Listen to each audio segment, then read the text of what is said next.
Hello everyone. सो ये हमारी read previous year paper solving की क्लास है। और आज की क्लास में हम जो रीड 2017 में जो पेपर हुआ था उसको हम सॉल्व करने वाले हैं। ये लेवल 1 का पेपर है। ये जो क्लासेस है वो 2025 में जो रीड का एग्ज़ाम होने वाला है उसकी प्रिपरेशन करने के लिए हम लोग चला रहे हैं। तो चलिए आज के पेपर को सॉल्व करते हैं। और इस पेपर में हम चाइल्ड डेवलपमेंट एंड पेडागोजी के सेक्शन को सॉल्व करेंगे, मतलब कि सीडीपी को सॉल्व करेंगे। इसके टोटल 30 क्वेश्चंस होते हैं। तो चलिए इन्हें सॉल्व करते हैं। एक अधिगम विकलांगता जिसमें लिखावट में कठिनाई शामिल है कहलाता है। देखिए, जिस बच्चे को लिखने में प्रॉब्लम होती है तो उसे हम कहते हैं डिस्ग्राफिया। आप याद रखिएगा, ग्राफ से ग्राफ मतलब कि कुछ चीज़ बनाना ना, तो वो हाथों के थ्रू ही बनाएगा और लिख के ही बनाएगा। तो लिखने में उसे प्रॉब्लम हो रही है तो वो ग्राफ नहीं बना पा रहा है, तो उससे हम कहेंगे, क्या कहेंगे, डिस्ग्राफिया। और जिस बच्चे को बोलने में या फिर पढ़ने में दिक्कत होती है तो उसे हम कहते हैं डिसलेक्सिया। जिस बच्चे को गणना करने में या फिर कैलकुलेशन करने में दिक्कत होती है, फिर मैथ में दिक्कत होती है, तो उसे हम कहते हैं डिसकैलकुलिया। देखिए, कैलकुलेशन से कैलकुलिया। अब जो ये लास्ट वाला ऑप्शन लिखा है, ध्यान अभाव प्रतिक्रियात्मक विकार, मतलब कि attention deficit hyper active disorder. इस प्रकार के बच्चे कोई लंबे समय तक एक चीज़ में अपने ध्यान को केंद्रित नहीं कर पाते हैं।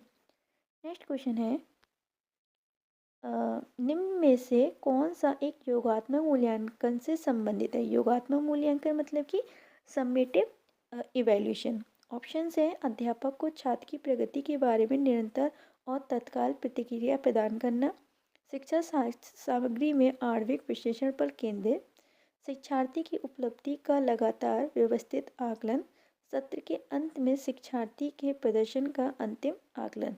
सो जो हमारा योगात्मक मूल्यांकन होता है, समेटिव इवैल्यूएशन होता है, वो सत्र के अंत में होता है। और वो क्या करता है कि बच्चे ने कितना अचीव किया है उसका अंतिम आकलन करता है। तो उसका राइट आंसर है option number D. Next question है, हार्वर्ड गार्डनर का कहना है कि कई प्रकार की बुद्धि या दिमाग के फ्रेम होते हैं। उनके द्वारा सुझाई गई बुद्धि की श्रेणी कैसी है? विश्लेषणात्मक, रचनात्मक, प्रकृतिवादी या व्यवहारवादी बुद्धि। सो हार्वर्ड गार्डनर ने अपनी थ्योरी में डिफरेंट डिफरेंट टाइप की बुद्धि का वर्णन किया था। और ये जो बुद्धि थी वो व्यवहारिक बुद्धि थी। किस प्रकार की बुद्धि थी? व्यवहारिक। उनके काम के आधार पर उनने बुद्धियों को विभाजित किया था। तो इसका जो राइट आंसर है ऑप्शन नंबर डी है। नेक्स्ट क्वेश्चन है, हमारे देश में कई बच्चे एक से अधिक भाषा बोलते हैं। जिनमें से पता लगाएं जो दो भाषाओं को बोलने की क्षमता वाले बालकों में सही लाभ है।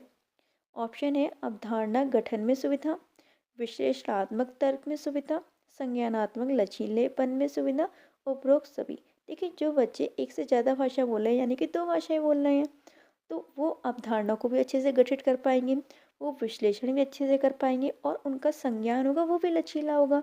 सो इसकी जो राइट आंसर है वो है ऑप्शन नंबर डी, उपरोक्त सभी। क्वेश्चन नंबर 5, एक अध्यापक कक्षा में कुछ गतिविधि कर रहा है, जैसे न केवल यह पूछ रहा है कि क्या हुआ बल्कि यह भी पूछ रहा है कैसे हुआ और क्यों हुआ। उन्हें इन प्रश्नों के विभिन्न उत्तरों तथा परख की तुलना करने में मदद करना। जो वास्तव में सबसे अच्छा जवाब है, इस गतिविधि से यह बढ़ावा देने की कोशिश कर रहा है। समानता, आलोचनात्मक सोच को, एकीकरण सोच को, अवधारणा मानचित्र को। देखिए, बच्चे क्या कर रहे हैं, पहले क्वेश्चन सुन रहे हैं, पाठ को सुन रहे हैं, फिर टीचर से क्वेश्चन ही पूछ रहे हैं कि कैसे हुआ, क्यों हुआ, कब हुआ। तो वो क्या करना चाह रहा है कि बच्चों की आलोचनात्मक चिंतन को बढ़ाना चाहता है कि टीचर ने एक क्वेश्चन पूछा, बच्चे खुद तर्क करे, खुद आलोचना करे कि ये कैसे हुआ, अरे कब हुआ। तो उसका राइट आंसर होगा ऑप्शन नंबर बी, आलोचनात्मक सोच। क्वेश्चन नंबर 6, सकारात्मक और नकारात्मक उत्तेजना या घटनाएं छात्र के व्यवहार को प्रेरित कर सकते हैं।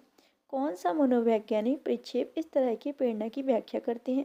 मानवतावादी, व्यवहार, संज्ञानात्मक या सामाजिक। देखिए, अब जो मोटिवेशन की बात की थी, सकारात्मक नकारात्मक स्टिमुलस की जो बात की थी, वो किसने की थी? वो की थी स्किनर ने की थी अपनी थ्योरी में। और स्किनर किस प्रकार के मनोवैज्ञानिक थे? वो एक व्यवहारिक मनोवैज्ञानिक थे। सो उसका जो राइट आंसर क्या होगा? ऑप्शन नंबर बी, व्यवहार। नेक्स्ट क्वेश्चन है, समावेश शब्द का मतलब है विशेष शैक्षिक आवश्यकता वाले बच्चों को डैश नियमित कक्षा में शिक्षित करना। देखिए, समावेशी शिक्षा का मतलब है कि व्यक्तिगत विभिन्नता को ध्यान में रखते हुए सभी बच्चों को एक ही छत के नीचे पढ़ाना। ठीक है, चाहे बच्चा स्लो लर्नर हो चाहे प्रतिभाशाली बालक हो। तो इसके ऑप्शन है सर्वाधिक समय, पूरा समय, कुछ समय, किसी समय नहीं। तो देखिए हमें क्या करना है, उसे सभी बच्चों के संग पढ़ाना है और पूरा समय उसे उन्हीं के संग पढ़ाना है, उसे अलग थलग नहीं बैठाना है। तो इसका जो राइट आंसर है वो है option number B. Question number 8। एक भाषा शिक्षक कक्षा में कविता का विवरण समझाकर कक्षा में कविता पढ़ा रहा है और छात्रों को स्पष्टीकरण से निष्कर्ष निकालने का व्यापक विचार करने के लिए कह रहा है। यह एक उदाहरण है आ, आ, आगमन तक का, निगमन तर्क का, अवधारणा मानचित्र का, परिकल्पना परीक्षण का। देखिए आगमन तर्क में क्या होता है कि पहले हम बच्चे को मतलब कि ऑप्शन देते हैं, एग्जाम्पल देते हैं, फिर उसके थ्रू उनसे क्वेश्चंस पूछते हैं या फिर डेफिनेशन बनाने को कहते हैं। और निगमन तर्क में क्या होता है कि पहले हम बच्चे को परिभाषा बता देते हैं, फिर उसके बाद उदाहरण देते हैं। ठीक है, यहाँ पे टीचर क्या कर रहा है, सीधे बच्चों से क्वेश्चन तो करने लगा नहीं है। वो पहले बच्चों को पूरा पोयम के बारे में बता रहा है कि देखो ऐसे हुआ था, वैसे हुआ था, फिर उन्हीं से रिलेटेड कुछ ना कुछ क्वेश्चन पूछ रहा है। तो ये किस तरीके का तर्क करवाने की कोशिश कर रहा है, आगमन तर्क। सो इसका जो राइट आंसर है वो है ऑप्शन नंबर ए, आगमन तर्क। नेक्स्ट क्वेश्चन है, मनोविश्लेषण का मानना है कि एक प्राथमिक साधन है जिसके द्वारा ईगो इट पर आच्छद रखता है। यह कहलाता है सुपर ईगो, आमोस सिद्धांत, द्वंद्व या दबाव। देखिए जब हम अपने इट को कंट्रोल करके रखना चाहते हैं तो हम क्या करते हैं, इट के ऊपर क्या डालते हैं, दबाव डालते हैं कि ना, मैं तेरी बात नहीं सुनूंगा, मैं खेलने नहीं जाऊंगी, मैं क्या करूंगी, पढ़ाई करूंगी। तो मैंने अपने क्या करा, इट को मारा, उस पर क्या डाला, दबाव डाला। नेक्स्ट क्वेश्चन है, अंतर्मुखी बहिर्मुखी व्यक्तित्व का लक्षण निम्न द्वारा प्रस्तावित है। हैंस आइसेक, आरबी कैटल, और गार्डन आलपोर्ट या कार्ल रॉजर्स। तो इसका जो राइट आंसर है वो है option number A, Hans Eysenck. Question number 11, निम्न में से कौन सा सर्वोत्तम उदाहरण है, प्रेरणा क्या है। कक्षा छात्र आ आगामी स्कूल वर्ष के बारे में भावुक है और अच्छा करना चाहता है। छात्र व सक्रिय है, अपने गणित वर्ग में अच्छा करने के लिए उच्च लक्ष्य निर्धारित करता है, काफ़ी प्रयास करने के साथ बना रहता है और कक्षा में उच्चतम अंक प्राप्त करता है। छात्र सा वह क्या पूरा अ, वह क्या पूरा करना चाहता है पर अपना ध्यान निर्देशित करने से में अच्छा है। छात्र द कड़ी मेहनत करती है, अपने शैक्षिक कार्य के बारे में सकारात्मक भावनाओं का अनुभव करती है। सो इसका जो राइट आंसर है वो है ऑप्शन नंबर बी, कि छात्र क्या करता है, गणित में अच्छे अंक लाने के लिए अपने पहले तो लक्ष्य निर्धारित करता है, फिर उन पे बना भी रहता है और क्या करता है, उच्च अंक भी प्राप्त करता है। सो इसका राइट आंसर है option number B. Next question है, एक बाह्य प्रेरणा एक अंत की युक्ति है, तो आंतरिक प्रेरणा क्या है, एक शुरुआत, अपने आप में अंत, एक शुरुआत एवं अंत, उपरोक्त में से कोई नहीं। सो उसका राइट आंसर है ऑप्शन नंबर बी, अपने आप में अंत। नेक्स्ट क्वेश्चन, एक व्यवस्थित विज्ञान जो स्वयं और वातावरण के साथ समायोजन को प्राप्त करने के लिए नियम, कानून एवं सिद्धांत प्रदान करता है कहलाता है अभिप्रेरणा, दिमागी आरोग्यता, अधिगम, द्वंद्व। सो इसका जो राइट आंसर है वो है ऑप्शन नंबर डी, दिमागी आरोग्यता। नेक्स्ट क्वेश्चन, एक समायोजन तंत्र में अतीत, वर्तमान और प्रस्तावित व्यवहार में अनुमोदित कारणों में तार्किक और सामाजिक रूप से सोचना शामिल है कहलाता है प्रतिकरण, परिमेयकरण, प्रतिगमन या दमन। सो ये क्या कहलाता है हमारा, इसका राइट आंसर है ऑप्शन नंबर बी, परिमेयकरण। नेक्स्ट क्वेश्चन है, स्कूल की संगठनात्मक स्थापना छात्रों के अधिगम को प्रभावित करती है। यह पहलू उस श्रेणी से संबंधित है, क्रियात्मक कारक, मनोवैज्ञानिक कारक, सामाजिक कारण या फिर अन्य कारक। देखिए जो स्कूल होता है वो समाज की ही एक संस्था होती है। ठीक है, समाज और जो स्कूल के बीच में गहरा संबंध होता है। अगर मैं कहूँ कि स्कूल है क्या, एक समाज की छोटी सी इकाई है, छोटी सी इकाई तो स्कूल है, क्योंकि स्कूल में भी तरह तरह के बच्चे मिलते हैं, व्यक्तिगत विभिन्नताएं मिलती है, इसी तरीके से समाज में तरह तरह के लोग मिलते हैं। तो उसका जो राइट आंसर है वो है ऑप्शन नंबर सी, सामाजिक कारक। निम्न स्थितियों में से कौन समायोजन को बढ़ावा देता है, तीव्र उत्सुकता, अपराध व जुनूनी विचार, बीमारी का डर, न्यूरोटिक भय और चिंता से मुक्ति। तो उसका राइट आंसर होगा ऑप्शन नंबर डी, चिंता से मुक्ति। और न्यूरोटिक भय क्या होते हैं, हमारे समायोजन को बढ़ाते हैं। नेक्स्ट क्वेश्चन है, एक शिक्षक के रूप में आपने अपने छात्रों से हमारे जीवन पर प्रदूषण के प्रभाव को समझाने ते हुए पहले उन्हें समझा दिया, एक निबंध लिखने के लिए कहा। ये ये कार्यभार से ब्लूम के वर्गीकरण में कौन से संज्ञानात्मक स्तर की व्याख्या की गई है? विश्लेषण, संप्रयोग, समझ या फिर ज्ञान। देखिए आपने समझ लिया, टीचर ने आपको समझा दिया। अब आप उस चीज़ को अपने जो आपने ज्ञान अर्जित किया है उसको क्या कर रहे हैं, अपनी कॉपी पे उतार रहे हैं। क्या कर रहे हैं, उस ज्ञान का आप एप्लीकेशन कर रहे हैं। सो उसका जो राइट आंसर है वो है ऑप्शन नंबर बी, संप्रयोग मतलब कि एप्लीकेशन। क्वेश्चन नंबर 8, शिक्षक के तौर पर आपने एक उपयुक्त परीक्षा और जांच सूची का उपयोग करके छात्र की बुद्धि, व्यक्तित्व तथा कक्षा व्यवहार में के बारे में जानकारी एकत्र की। यह प्रक्रिया कहलाती है आकलन, मापन, मूल्यांकन या फिर उपरोक्त सभी। सो ये क्या कहलाता है, आकलन, असेसमेंट। आप ये डेली अपनी क्लास में करते होंगे कि आप बच्चों की बुद्धि, व्यक्तित्व और उसकी जो व्यवहार है उस सबको क्या करते रहते हैं, उनका आकलन करते रहते हैं, असेसमेंट करते रहते हैं और अपने जो टीचर डायरी होती है उसमें लिखते रहते हैं। नेक्स्ट क्वेश्चन है, कौन सा प्रक्षेप ब्लूम के वर्गीकरण में नामित नहीं है? संज्ञानात्मक, क्रियात्मक, भावात्मक, मनोप्रेरणा। तो इनके जो वर्गीकरण है उसमें क्रियात्मक, भावात्मक और मनोप्रेरणा तो वर्गीकृत है, लेकिन संज्ञानात्मक का कोई भी वर्णन नहीं है। तो उसका राइट आंसर है ऑप्शन नंबर ए। क्वेश्चन नंबर 20, निम्नलिखित में कौन सा राष्ट्रीय पाठ्यचर्या 2005 ढांचे के मार्गदर्शक सिद्धांत नहीं है? ऑप्शन है स्कूल से बाहर जीवन के ज्ञान को जोड़ना। सो ये तो उन्होंने कहा है 2005 की करिकुलम में, पाठ्यचर्या में, कि हमें बच्चे को जो भी एजुकेशन देनी चाहिए वो उसके रियल लाइफ से जोड़ती हुई देनी चाहिए। परीक्षा को अधिक लचीला और कक्षा वातावरण को एकीकृत करना, ये भी है। अधिगम को रटना विधि को सुविधाजनक बनाना चाहिए। देखिए ये तो गलत है। हमें अब क्या करना है कि रटन विद्या कोई और सुविधाजनक बनाए, नहीं, हमें रटन विद्या को हटाना है और हैंड्स ऑन एक्टिविटी पे लाना है बच्चों को। तो उसका राइट आंसर क्या होगा, option number C. Next question, शुरू में एक बच्चा अपनी पूरी हथेली का उपयोग करके वस्तु को पकड़ता है। धीरे धीरे वृद्धि और विकास के रूप में बच्चा उंगलियों और अंगूठों का उपयोग वस्तु को पकड़ने के लिए करता है। ये किस प्रकार की प्रगति है?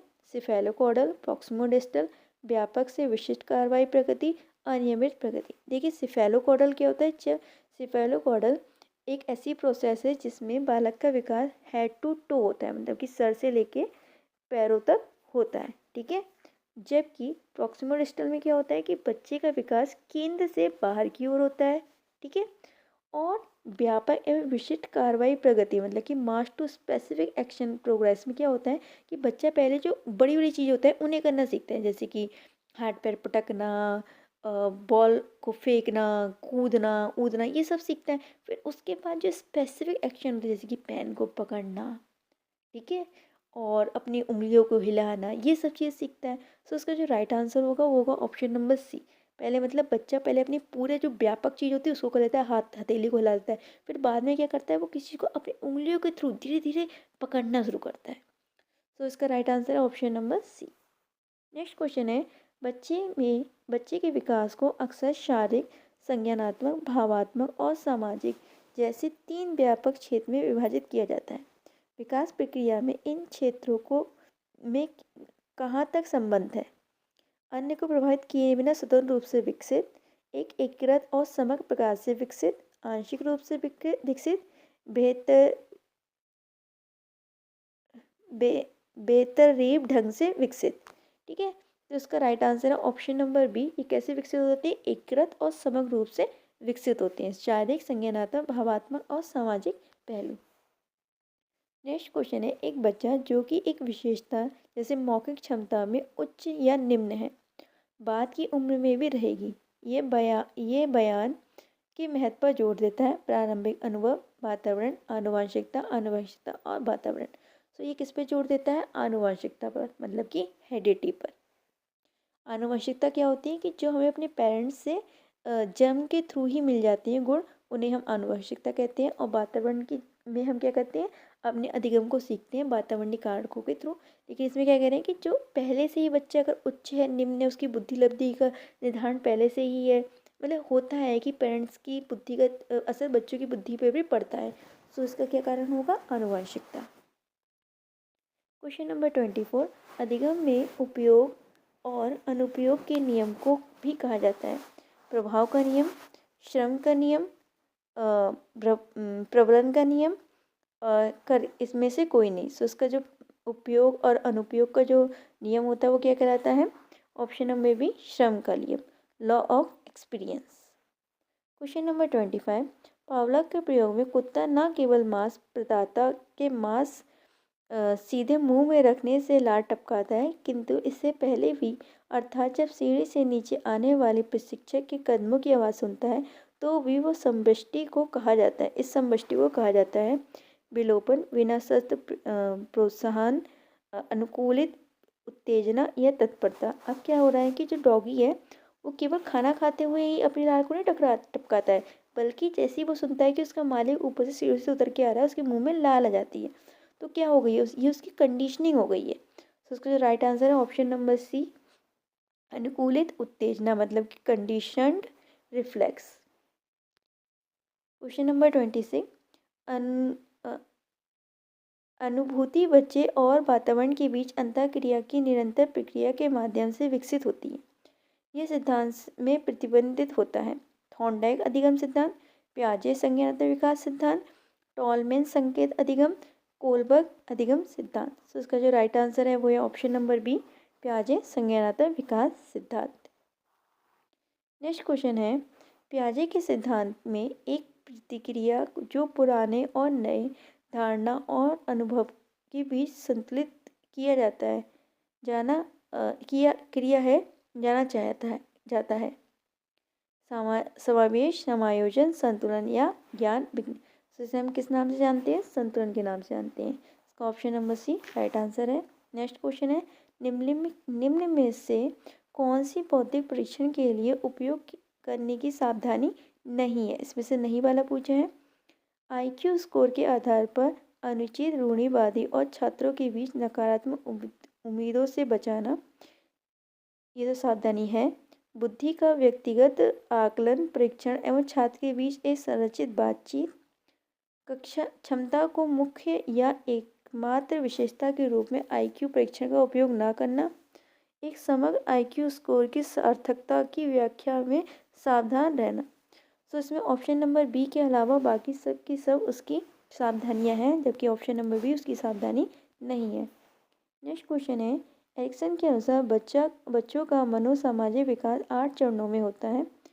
एक कक्षा 3 का छात्र है जो कि 9 साल का है, वो किस चरण में मेल खाता होगा? शर्मिंदगी बनाम संदेह के मुकाबले की स्वायत्ता, परिश्रम बनाम हीनता, हेतव बनाम अपराध, अंतरक्ता बनाम अलगाव। देखिए 9 साल का जो बच्चा होता है वो स्कूल जाने लगता है, तो वहाँ पे वो बहुत सारा परिश्रम करता है। अगर वो परिश्रम नहीं करता है तो उसके अंदर कौन सी भावना का विकास हो जाता है? हीनता का विकास हो जाता है। उसका जो राइट आंसर है वो है ऑप्शन नंबर बी, परिश्रम बनाम हीनता। आज की वीडियो का हमारा लास्ट क्वेश्चन है, निम्न में से कौन सा कथन आदर्श संदर्भित परीक्षण के लिए सत्य नहीं है? ये एक मानकीकृत परीक्षण है। छात्रों के स्कोर की तुलना उनके साथ तुलित करके की जाती है जिनसे कि अन्य के ने कैसा प्रदर्शन किया है। कहा जाता है कि प्रशिक्षण राष्ट्रीय मापदंडों पर आधारित है। छात्र के प्रदर्शन की स्थापित मापदंडों की तुलना की जाती है। तो उसका जो राइट आंसर है वो है ऑप्शन नंबर डी। तो यहाँ पे हमारे 30 क्वेश्चंस कंप्लीट होते हैं। आप लोग मुझे ज़रूर बताइएगा कि आपके 30 आउट ऑफ कितने मार्क्स आए हैं, और बहुत अच्छे से रीड की प्रिपरेशन कीजिए। All the very best.